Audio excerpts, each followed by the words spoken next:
Most people, nobody knew, it just didn't make sense. And when things like that happen, they don't make sense because they don't make sense, but you're not prepared to process it because we're not used to that kind of attack on U.S. soil. Unfortunately, people in other parts of the world are used to that, in many parts of the world, and that's unfortunate. Once people had an idea that the country had in fact been attacked by terrorists, a wave of fear and anxiety just kind of swept the country. And that's normal. That's what happens. And fear is a natural reaction. It's one of nature's warning signals. Fear, on one hand, is an alert. Something may be dangerous.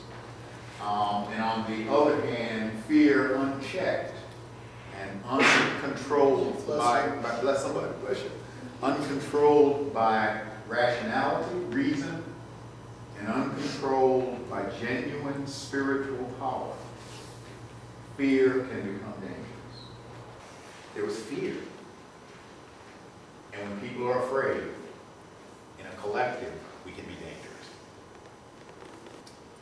There's a movie called Judgment at Nuremberg, which it's sort of fictional, but it's about the Nuremberg trials after the Second World War, when Nazis were put on trial for crimes against humanity. Burt Lancaster, who plays one of the German judges, who was a great judicial leader and all that kind of stuff, but who really did participate in unjust trials and found innocent people guilty, knowing that they were innocent, but he went along.